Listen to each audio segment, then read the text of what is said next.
The Greeks. A people glorious and arrogant, valiant and headstrong.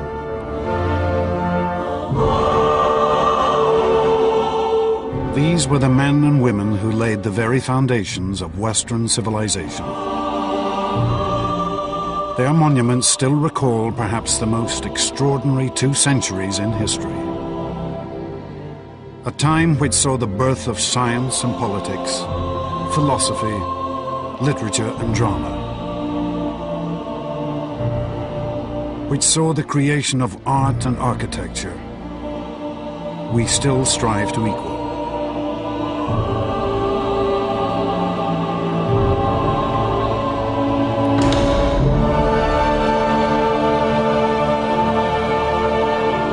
And the Greeks achieved all this against a backdrop of war and conflict. For they would vanquish armies, navies, empires many times their size, and build an empire of their own which stretched across the Mediterranean. For one brief moment, the mighty warships of the Greeks ruled the seas, their prosperity unequaled. These achievements which still shape our world, were made not by figures lost to time, but by men and women whose voices we can still hear, whose lives we can still follow. Men such as Themistocles, one of the world's greatest military generals. Pericles, a politician of vision and genius. And Socrates, the most famous philosopher in history.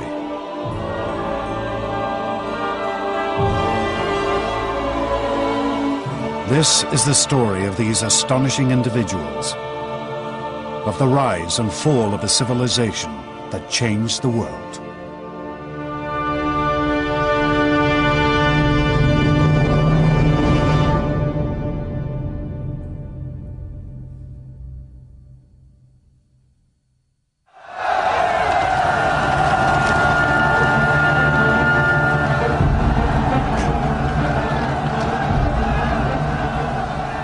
(508 BC), 5 centuries before the birth of Christ.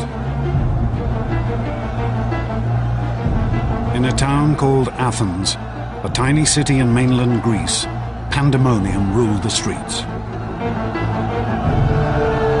The ordinary people had turned on their rulers, demanding freedom from centuries of oppression.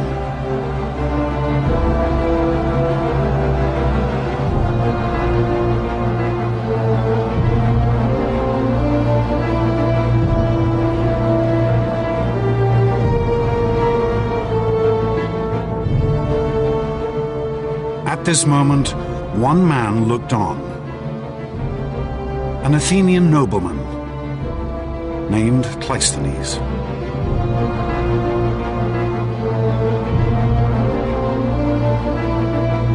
Cleisthenes had been brought up from birth to be a ruler, to look down on these common people with contempt.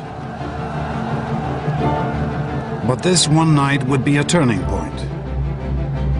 In his life, in the history of Greece, and in the history of civilization. In a flash of inspiration, Cleisthenes would see that these ordinary people should have freedom, a chance to shape their own destiny, to govern themselves. And with this decision, Cleisthenes would set his fellow Greeks on the path to empire.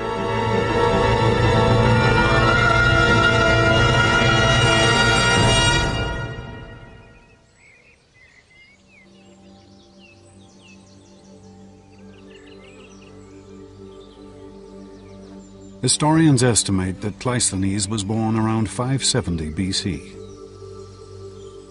He was hardly the type to become a man of the people, for he had been born into one of the richest families in Greece, his home a palace by the standards of the day.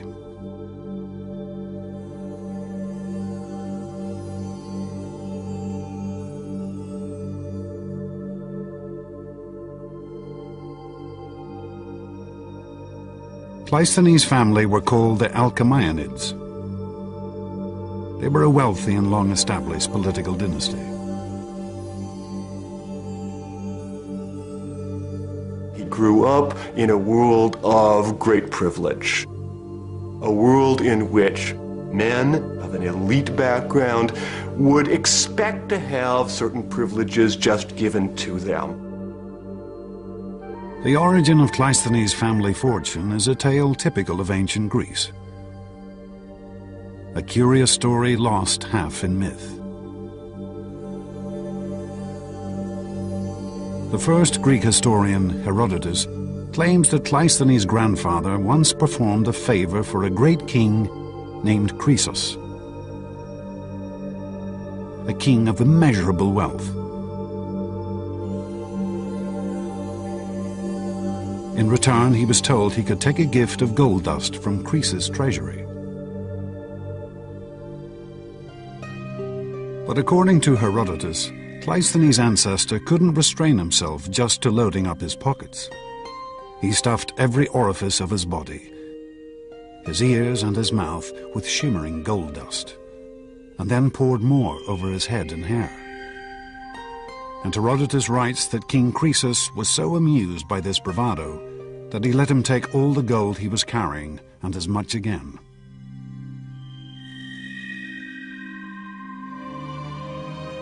But whatever the source of Cleisthenes' family wealth, there is no doubt that they had used it effectively to gain power.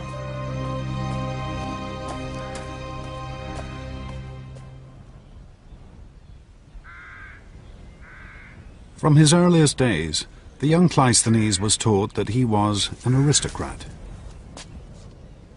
ancient Greek for a member of the ruling class. In the 6th century BC, these aristocrats controlled everything that happened in Cleisthenes' hometown, a small settlement called Athens.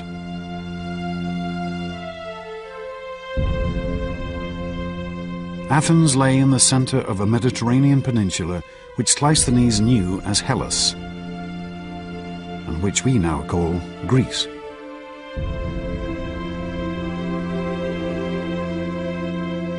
In the days of Cleisthenes' youth, it would have seemed impossible that this city would soon rule an empire. It certainly is not what we'd call a city. Forget Manhattan. Athens in the center has public buildings, but otherwise I think one should imagine more village style of accommodation and habitation.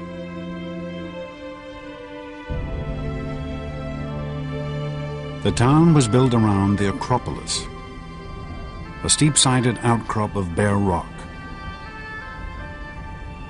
a stronghold from which the Athenians could fend off the attacks of their neighbors.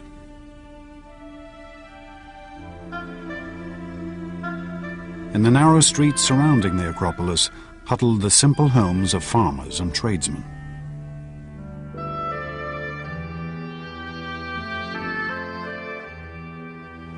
Most of the houses, perhaps mud brick.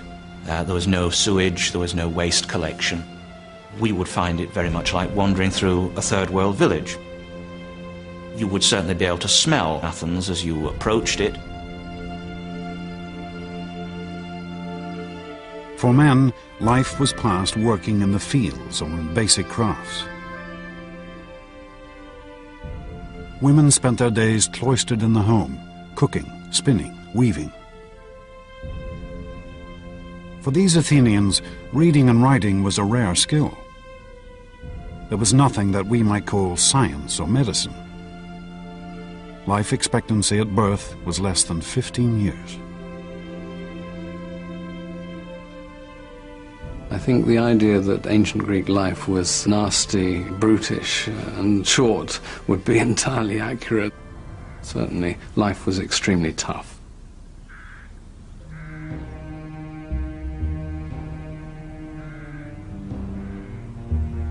This was no society of equals. The common Athenians lived under the yoke of the aristocrats, men such as Cleisthenes' father.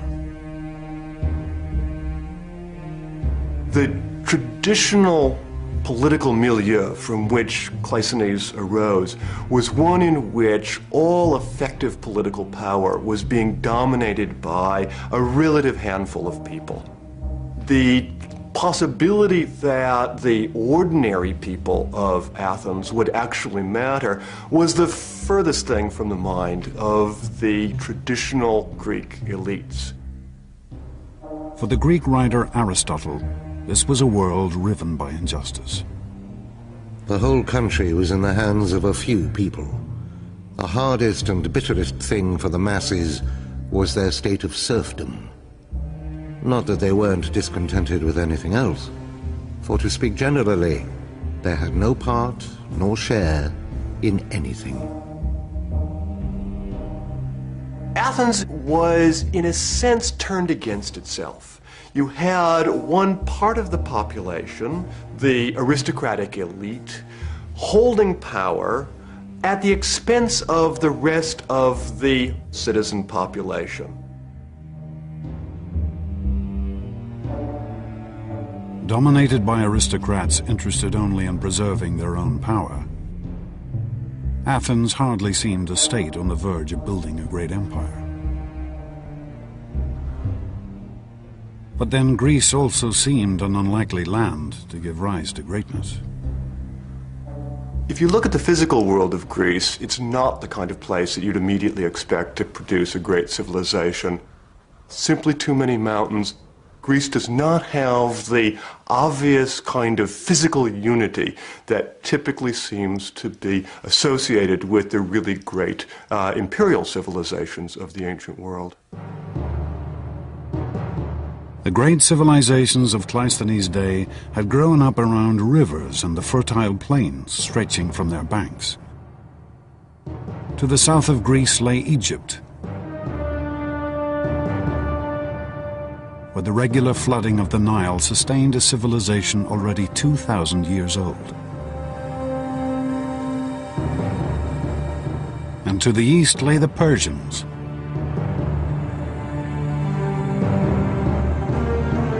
at the heart of their empire lay the Tigris and Euphrates rivers. This was the very birthplace of civilization, the home of the world's first cities.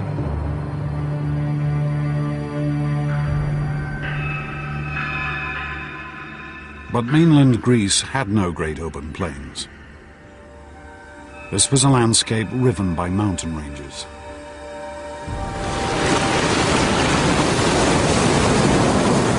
Off her coast lay countless tiny islands. It seemed impossible for a single ruler to dominate this fragmented world.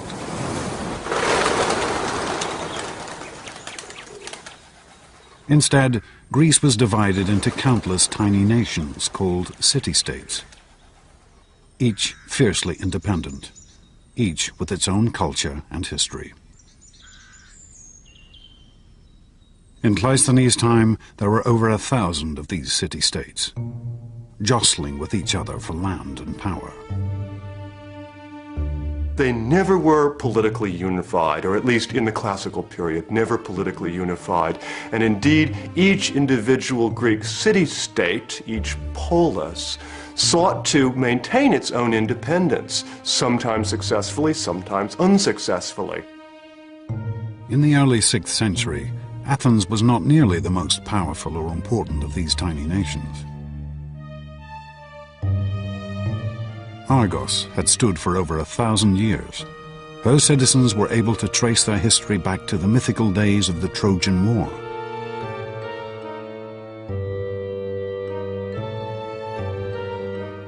The Corinthians dominated Greek trade. Their ships plied the Mediterranean, ferrying goods back and forth from Egypt, Assyria, and Italy.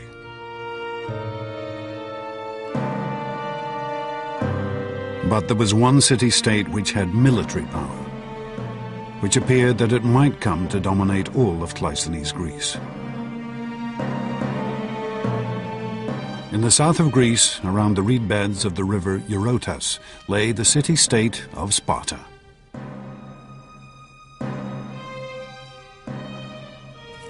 The Spartans were brought up from birth to be soldiers,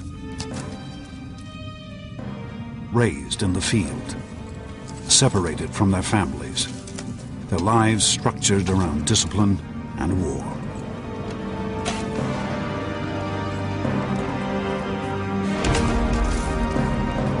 The centre of an average Spartan man's life was his barracks, and he was brought up to be a military man.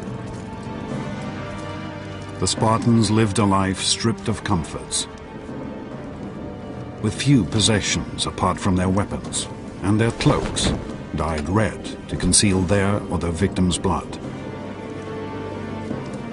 Spartans were brought up to put up with anything, and all sorts of stories, the best being of a visiting Sybarite, visiting Sparta, eating the local food and saying now he understood why the Spartans were so willing to die, because death was as nothing to eating their food. The Spartans were ruthless expansionists. By Cleisthenes' time, they had conquered all of the surrounding regions, more than 4,000 square miles. And they had reduced these conquered populations to a slave class known as the Helots. The Helots were forced to work in the fields for their Spartan overlords, and they were ruled with an iron fist. The Spartans every year declared war on the Helots, and the point of this was partly, of course, to reinforce their sense of identity as a warrior community, but also, rather calculatingly, to make it legitimate to kill a Helot. And Helot culling, as opposed to killing, was a regular practice.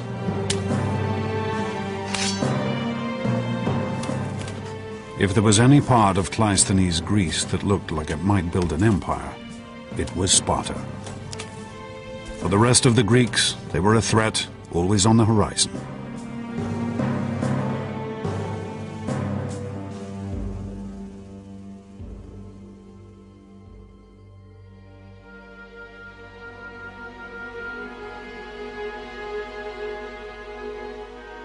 This was the world of Cleisthenes' childhood. Brought up a member of a self-interested elite in a state that was only a third-rate power.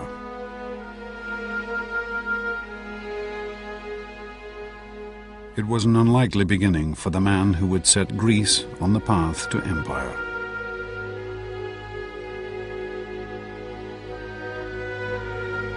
But then Cleisthenes had always been a man fired by a dream. A uniquely Greek vision of the greatness a man could achieve.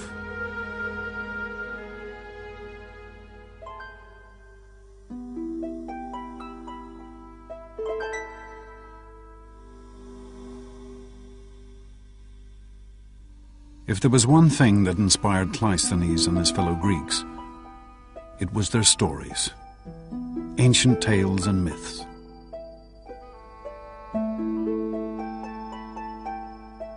The country was continually crisscrossed by hundreds of traveling bards who recited these stories to whoever would pay. These were people who, in an age without writing, had memorized over 1 million lines of poetry.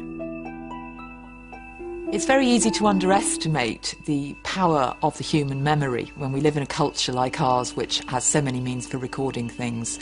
Before the Greeks got the alphabet, they seem to have been able to remember vast tracts of poetry and pass it on over the generations in a quite remarkable way.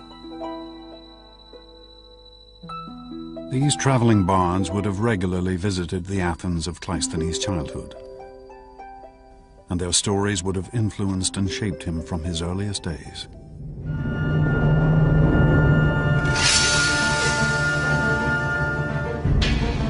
The two most famous tales these singers told are still preserved: the Iliad and the Odyssey, composed by the legendary poet Homer.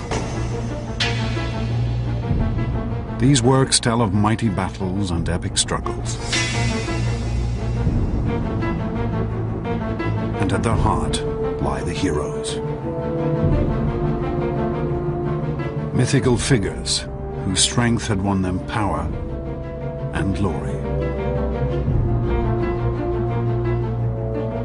Heroes, almost by definition, were doers of great deeds.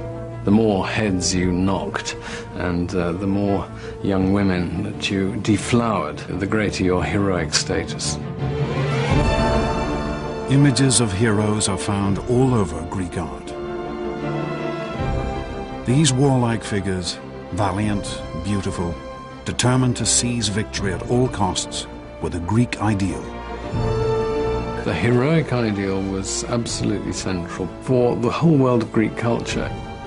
Heroes were terrific achievers, and one might hope to achieve heroic status by modeling oneself on the deeds of, for example, Achilles. Achilles was the archetypal Greek hero. As a child, he had been offered the choice between a long, ordinary life or a brief burst of glory in the battlefield. Achilles' choice had been an early death and eternal fame.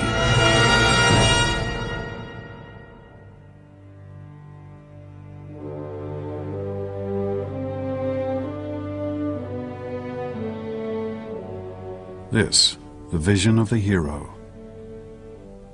the ideal of the man of action, was the model that Cleisthenes was brought up to follow.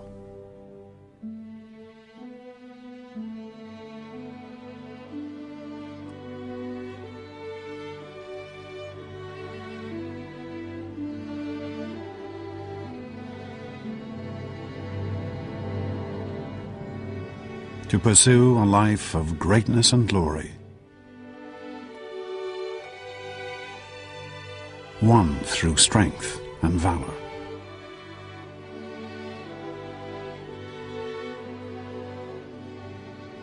To seize power and victory for himself and himself alone.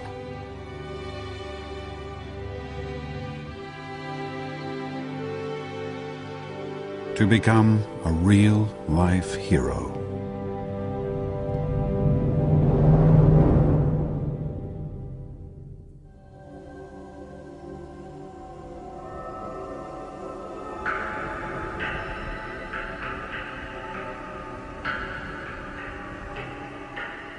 But Cleisthenes was not the only one to take the tales of the mythical heroes to heart.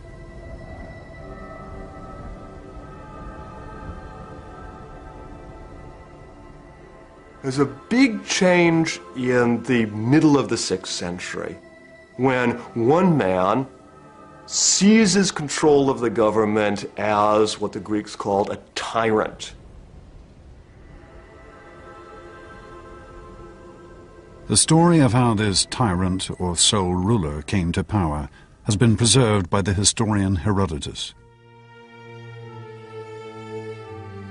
One day, a man of dignified and noble bearing rode into the city of Athens.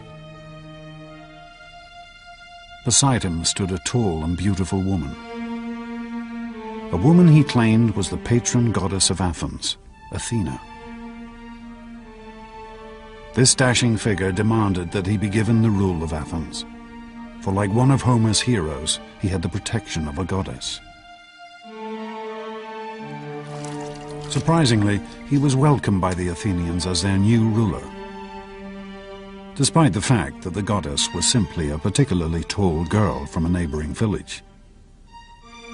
And the heroic figure was an ordinary man called Pisistratus, Cleisthenes' own brother-in-law.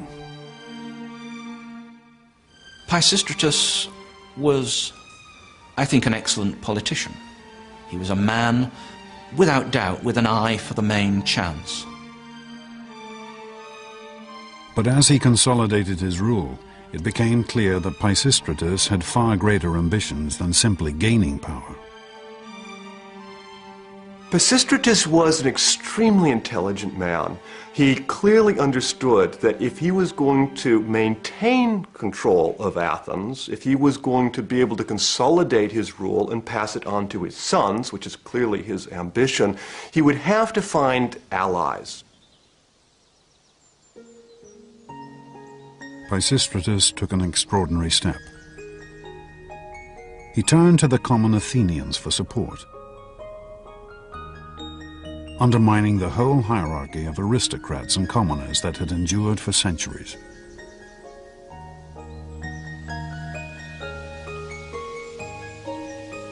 Pisistratus reduced taxes and introduced free loans to allow the people to build up their farms.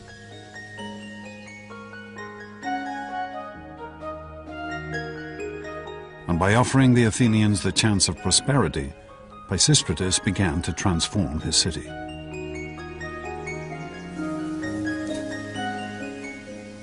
With the rise of Pisistratus, we start to see the success of agrarianism accelerated at Athens. And that's going to be a kernel that's going to grow and grow and grow in the ensuing 2 centuries. And one of the results of that is we see more vines and olives.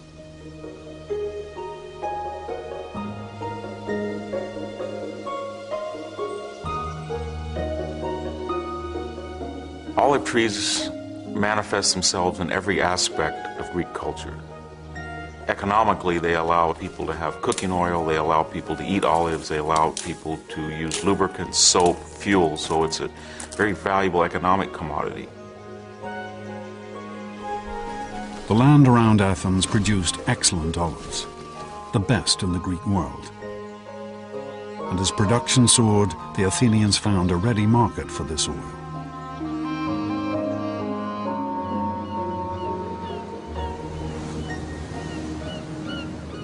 Not only in the other Greek states, but across the sea, in Egypt and Phoenicia, Persia and Assyria. For Athens was ideally situated to export to the entire eastern Mediterranean. Greece is in the middle of an extraordinary grouping of ancient civilizations.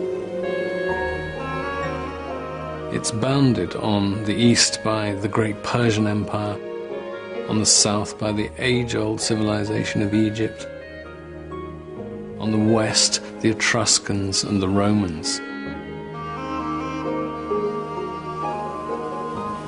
Greeks were scattered. Plato has a rather nice phrase, like ants or frogs round a pond. The eastern Mediterranean was the greatest marketplace of the ancient world. It seemed that everyone had something to sell. Grain from Scythia, salt fish from the Black Sea, wine from the great vineyards of the island of Chios, gold, silver, art and finery from Egypt. And everyone was willing to trade for Athenian olive oil. As goods flowed in and out of the Athenian harbor, the Athenians found their wealth and prosperity on the rise.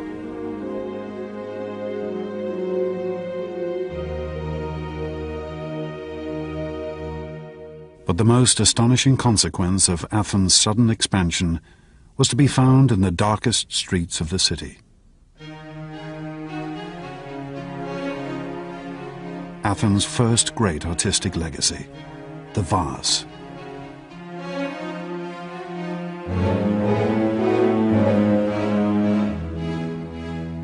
I think what's fascinating about the pottery is that in its own time, it wasn't a big deal artistically. What was inside the pots was almost invariably worth more than the pot itself. Here in the area known as the Keramikos, ancient Athens' red light district, could also be found the potters' workshops. These common artisans were amongst the lowest of the low in Athenian society.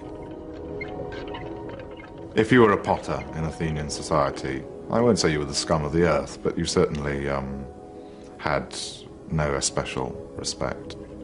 It was hard, incessant work, unenvied by the citizen population. Pottery had been a staple across the ancient world for hundreds of years, used in the kitchen at home and for transporting oils and food. But it had always been simple in design, using geometric patterns and basic figures, designs based on Egyptian and Assyrian art.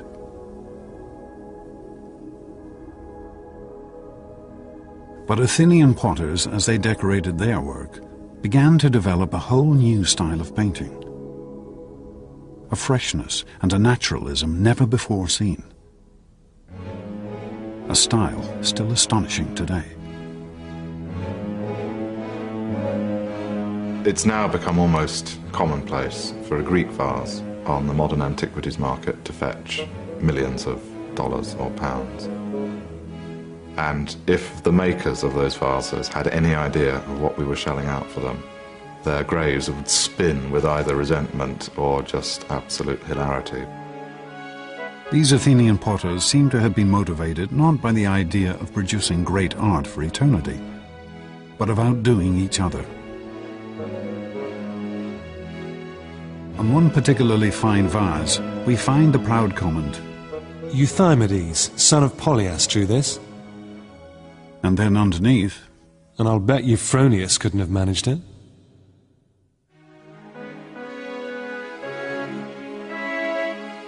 For the first time in their history, the ordinary Athenians had tasted freedom, and they had shown their capacity for extraordinary achievement.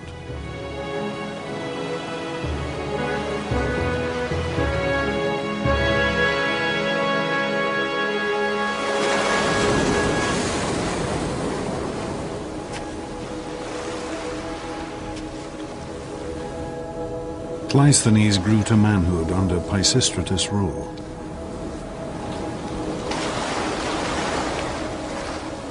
And he saw how Athens changed. His home had turned from a modest rural settlement into an international economic power.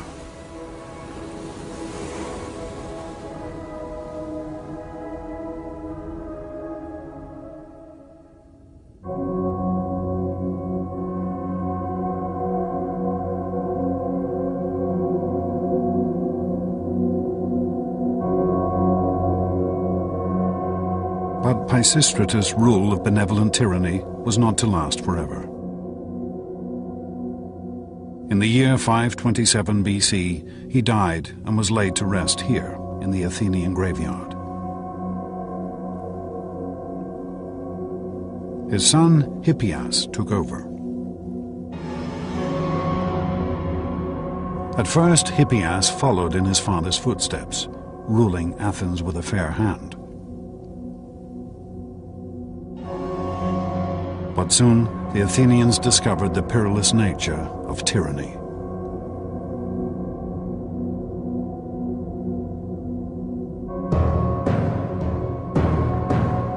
Historians tell us that in the year 514 BC, Hippias' brother was murdered.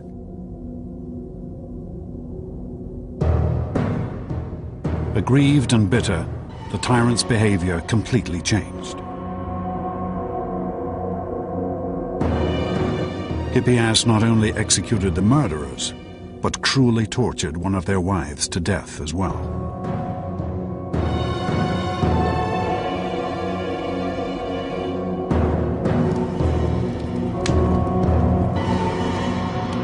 Aristotle described the ruler's slide towards madness. After this, the tyranny became much, much harsher, for Hippias ordered numerous executions and sentences of exile in revenge for his brother. And he became embittered and suspicious of everybody. The freedoms that the common Athenians had gained under Pisistratus were now stripped away. There was now a real tyranny in the modern sense in Athens. Pisistratus had come into power for a cause. His son now had no cause other than self-preservation.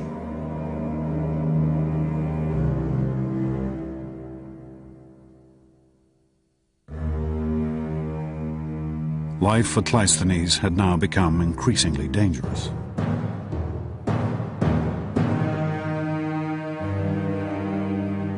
For the paranoid dictator knew that it was from here, from the aristocrats, that the greatest threat to his power could come. And Hippias' fears would be proved right. With the hardening of the attitude of the tyranny, the time now seemed to be ripe.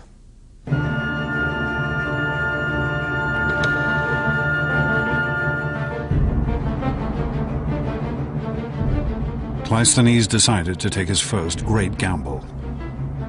He would try to overthrow Hippias, to gain power for himself and his family. Cleisthenes' ambition to make his mark upon the scene is something that, of course, would have been impressed on him from a very early age. From the stories of the heroes, that they need to succeed and to strike at the right time. For Cleisthenes himself, it would be an achievement. Cleisthenes assembled a conspiracy to overthrow the tyrant. Hippias was trapped in his stronghold, captured and banished from Athens forever.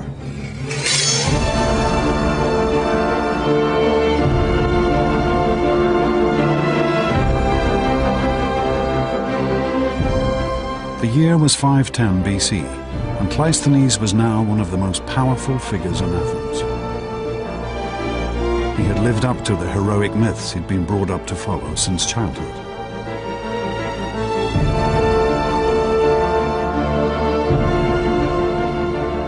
But Greek society was changing. The heroic urge that drove Cleisthenes was no longer reserved for the elite. It was now permeating every level of Greek society.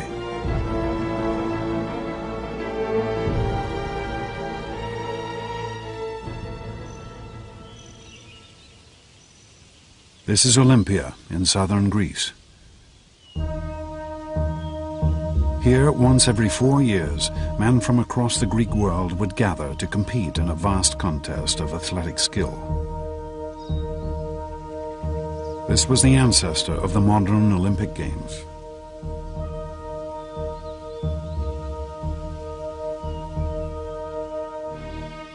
For the ancient travel writer Pausanias, the Olympics were the highlight of any visit to Greece. Many are the sights to be seen in Greece, and many are the wonders to be heard. But on nothing does heaven bestow more care than the Olympic Games. The Olympic Games were founded in 776 BC, 2 centuries before Cleisthenes had even been born. Then they had been an exclusive competition for the wealthiest of the Greeks. But by Cleisthenes' time, the Games had evolved to allow anyone to take part. A nobleman could now race against a potter, a king against a fishmonger. The Olympic Games were a chance for any Greeks to display the sort of heroic qualities that the heroes of Homer had displayed. The competitions had their roots in the skills required on the ancient battlefield. Chariot racing, running, wrestling, boxing. But here there was no real prize, just a wreath of olives, and fame throughout Greece.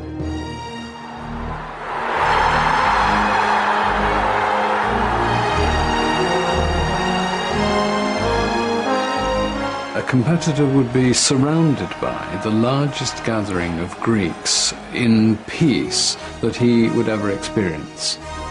Perhaps as many as 40,000 Greeks would gather for the Olympic Games.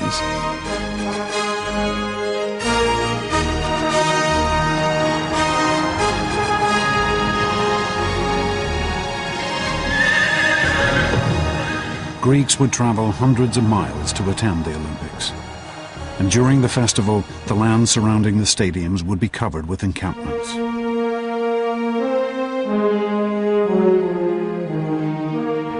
But the games were very much a male experience. Women were prohibited from entering the competitions, or even the stadium.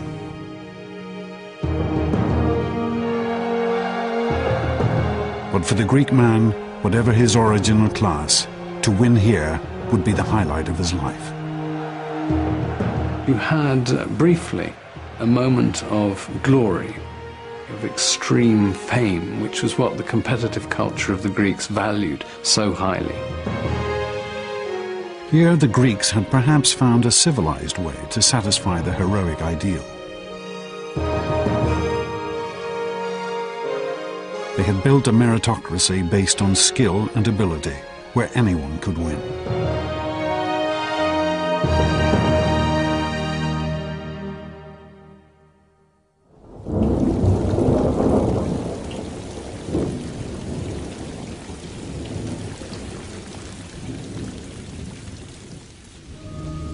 But a world where everyone could seize victory could only make Athens even more unstable. As soon as Cleisthenes gained power, he found that others were conspiring against him. Here, heroism still meant one thing: seize power whenever and however you can. The only rule is that you get what you can, and that you fight. You have to go in there and show that you can win.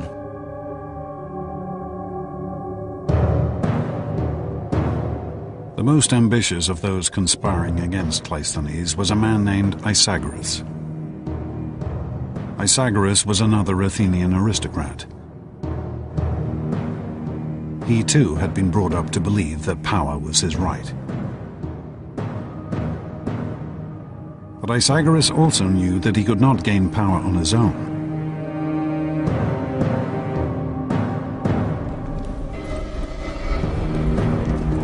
Isagoras took an unprecedented step.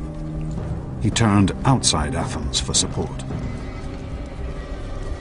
He sent a message to the Spartans, Greece's most feared warriors.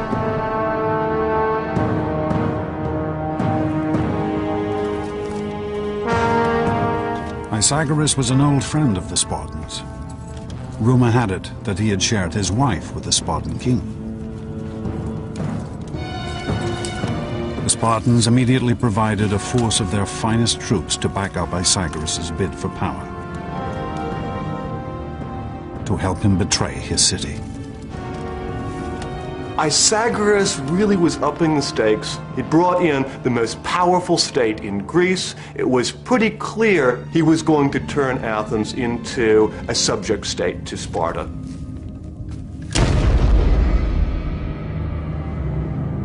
With his Spartan force, Isagoras staged a coup, seizing control of Athens. He and his troops would rule from the high point of the city, the stronghold atop the Acropolis.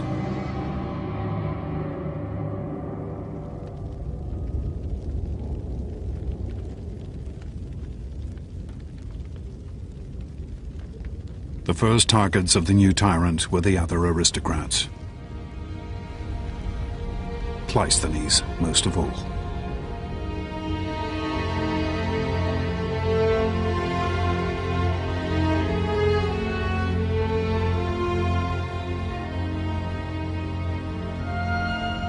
Over 700 households were cast out of Athens, including Cleisthenes and his entire family.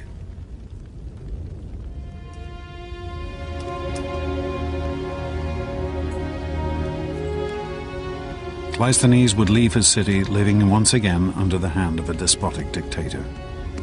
A dictator who now ruled with the support of the most fearsome power in Greece, the Spartans. For Cleisthenes, all his childhood lessons seemed betrayed.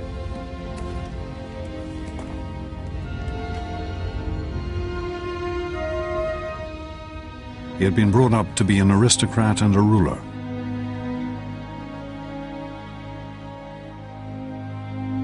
To emulate the mythical heroes. But all this had led to was conflict and feuding, death and exile, power struggles amongst an aristocratic elite.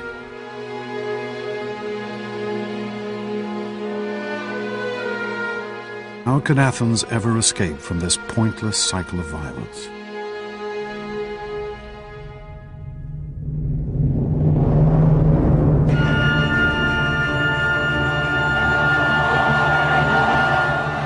But even as Cleisthenes agonized in exile, Athens was rocked by an extraordinary event.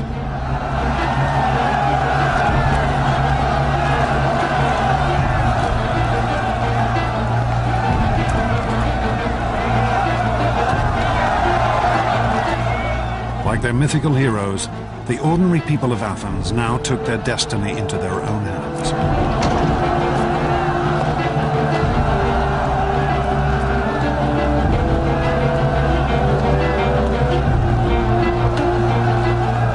They rose up in revolution.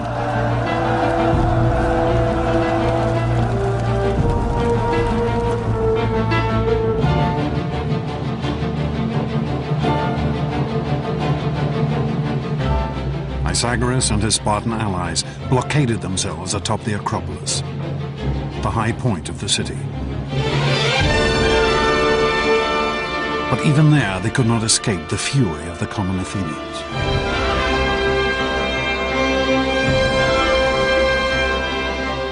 For 2 days and nights, Pythagoras held out against this extraordinary uprising. Until finally, on the morning of the third day, he was forced to surrender.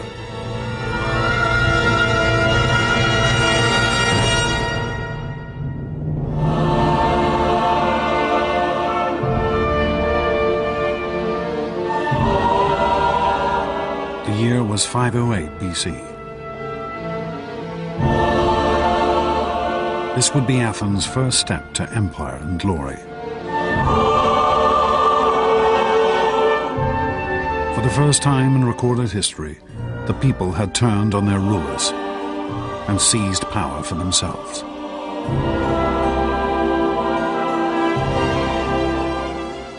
Athens at this point is in control of the mob, the ordinary people who had risen up without organized leadership, and then the question is, what happens now?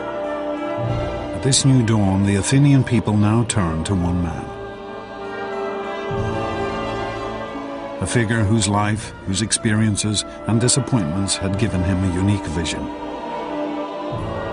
Cleisthenes was recalled from exile and asked to build a government.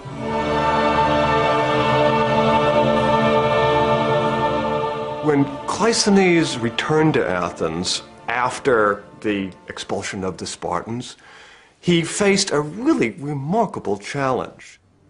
There was no possibility for just simply putting back in power a group of aristocrats.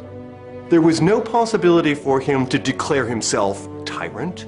In a sense, what Cleisthenes had to do is design a revolutionary governmental solution for a revolutionary political situation.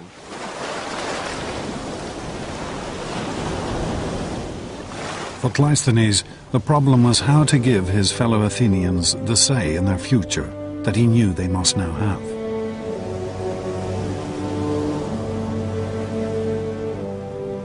On an Athenian hillside, he had a great meeting place carved out from the bare rock. Here, in the shadow of the Acropolis, the citizens of Athens could now gather to discuss the future of their state.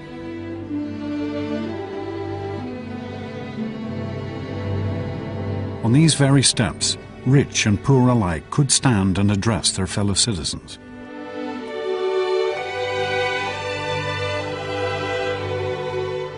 This is the ancestor of the British House of Commons, the American Congress, of parliaments across the world. And where government had once been decided by the strength of a sword arm or the thrust of a sharpened spear, Cleisthenes instituted the simple vote. A white pebble for yes, a black pebble for no. And with this elegant and simple idea, Cleisthenes instituted the rule of the people. A system of government which we now know as democracy.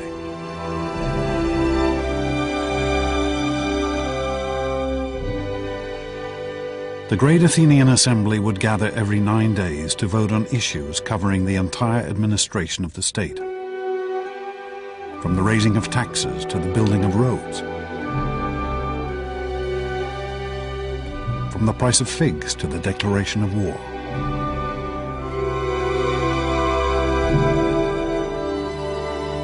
Athenian democracy is a very different sort of democracy from ours. One has a sense, as an Athenian citizen, that you really can make a difference. There is no us and them. There is no government separate from the ordinary Athenian citizen body. They are the government. Democracy represented a sharp break. An originally elitist, heroic culture was now turned on its head, and the idea was that even ordinary Greeks who weren't aristocratic, who were not rich, could be, as it were, heroes in politics.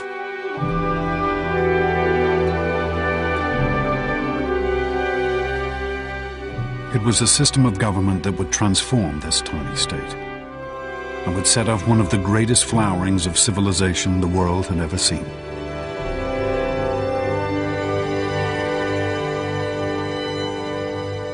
It's not just an accident that you had democracy and you had this tremendous flourishing of culture.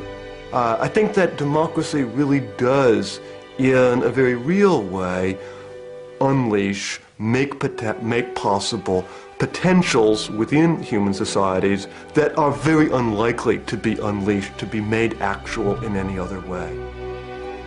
The Athenians would take what had been the greatest achievements of the ancient world and transform them. They would take the monumental pyramids and temples of the Egyptian pharaohs and with them build an architecture of grace and splendor. They would take the myths and tales of the traveling bards and transform them into theater, entertainment for a whole city. And the great stone sculptures of Assyria and Egypt would be remade with an intimacy and emotion that still touches us today.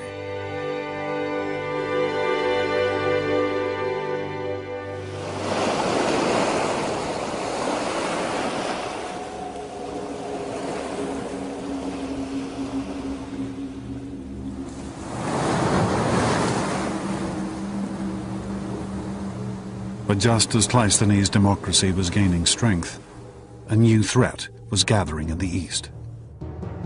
The mighty Persian Empire. The Persians were the greatest power of the day. They ruled an empire that stretched from India to the Mediterranean. But as Athens had grown in power and confidence, the Persians realized that this tiny state on their eastern border might soon pose a threat.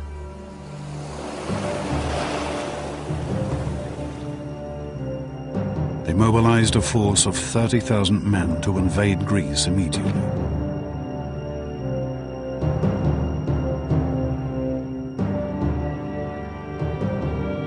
Cleisthenes' democracy, hardly born, was now to face its greatest test.